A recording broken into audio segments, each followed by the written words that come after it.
The 12 Dancing Princesses by Jacob and Wilhelm Grimm. There was a king who had 12 beautiful daughters. They slept in 12 beds, all in one room, and when they went to bed, the doors were shut and locked up.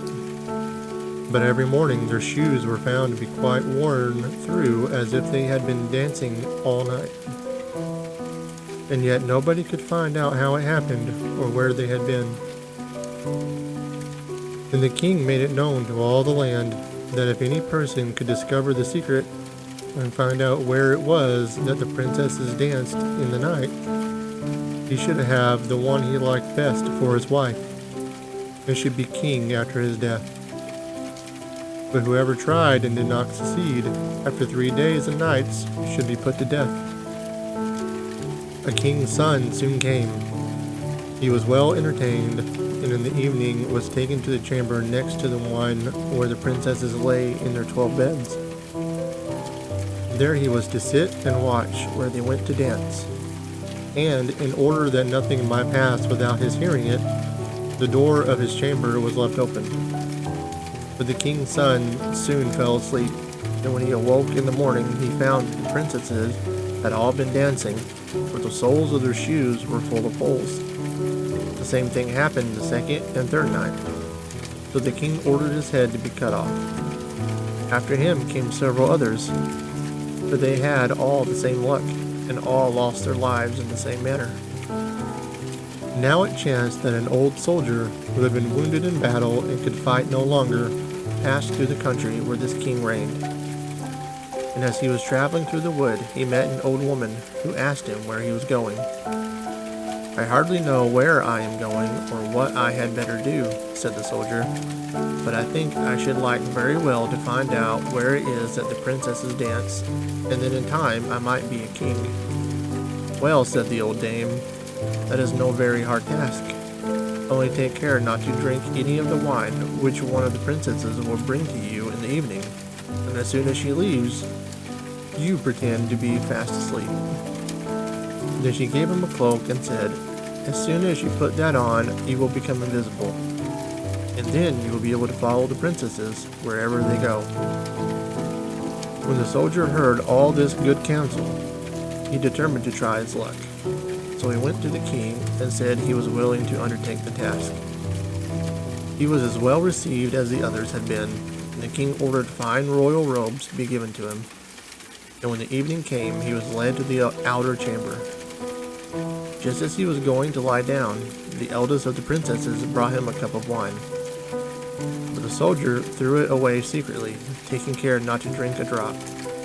And he laid himself down on his bed, and in a little while began to snore very loud, as if he was fast asleep.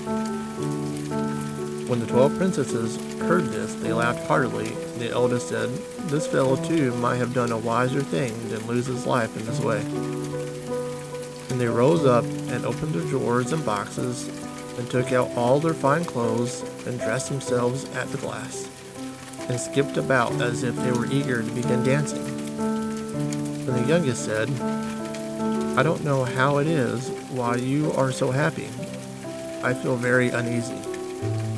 I am sure some mischance will befall us." "You simpleton," said the eldest, "you are always afraid. Have you forgotten how many king's sons have already watched in vain? And as for this soldier, even if I had not given him his sleeping draught, he would have slept soundly enough." When they were all ready, they went and looked at the soldier, but he snored on and did not stir hand or foot. So they thought they were quite safe. And the eldest went up to her own bed and clapped her hands. And the bed sank into the floor, and a trap door flew open. The soldier saw them going down through the trap door one after another, the eldest leading the way. And thinking he had no time to lose, he jumped up, put on the cloak which the old woman had given him, and followed them. But in the middle of the stairs, he trod on the gown of the youngest princess, and she cried out to her sisters, "All is not right. Someone took hold of my gown." "You silly creature," said the eldest. "It is nothing but a nail in the wall." Then down they all went, and at the bottom they found themselves in a most delightful grove of trees. And the leaves were all of silver, and glittered and sparkled beautifully. The soldier wished to take away some token of the place, so he broke off a little branch, and there came a loud noise from the tree. And the youngest daughter said again, "I am sure all is not right. Did not you hear that noise? That never happened before." But the eldest said, "It is only our princess, who are shouting for joy at our approach."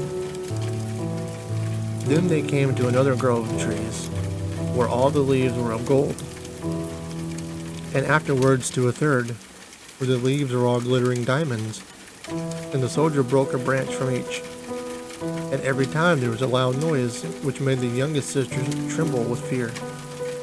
But the eldest still said it was only the princes, who were crying for joy. So they went on till they came to a great lake, and at the side of the lake there lay 12 little boats, with 12 handsome princes in them, who seemed to be waiting there for the princesses. One of the princesses went into each boat, and the soldier stepped into the same boat with the youngest. As they were rowing over the lake, the prince, who was in the boat with the youngest princess, and the soldier said, "I do not know why it is, but though I am rowing with all my might, we do not get on as fast as usual, and I am quite tired. The boat seems very heavy today." "It is only the heat of the weather," said the princess. "I feel it very warm too." On the other side of the lake stood a fine illuminated castle, from which came the merry music, horns and trumpets. There they all landed and went into the castle, and each prince danced with his princess, and the soldier, who was all the time invisible, danced with them too. And when any of the princesses had a cup of wine set beside her, she drank it all up, so that when she put the cup to her mouth, it was empty. At this, too, the youngest sister was terribly frightened, but the eldest always silenced her. They danced on till 3 o'clock in the morning, and when all their shoes were worn out, so that they were obliged to leave off. The princes rowed them back again over the lake, but this time the soldier placed himself in the boat with the eldest princess, and on the opposite shore they took leave of each other, the princesses promising to come again the next night. When they came to the stairs, the soldier ran on before the princesses and laid himself down. And as the 12 sisters slowly came up, very much tired, they heard him snoring in his bed. So they said, "Now all is quite safe." And when they undressed themselves, put away their fine clothes, pulled off their shoes, and went to bed. In the morning, the soldier said nothing about what had happened, but determined to see more of this strange adventure, and went again the second and third night. And everything happened just as before.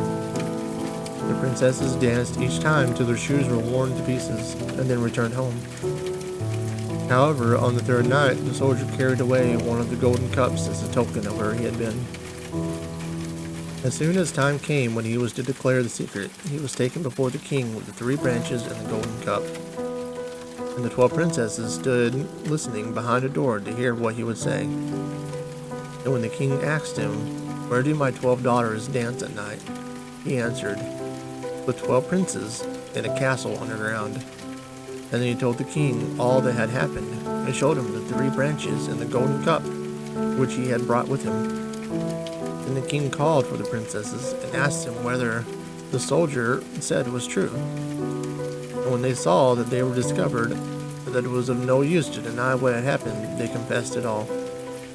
And the king asked the soldier which of them he would choose for his wife, and he answered, "I am not very young, so I will have the eldest."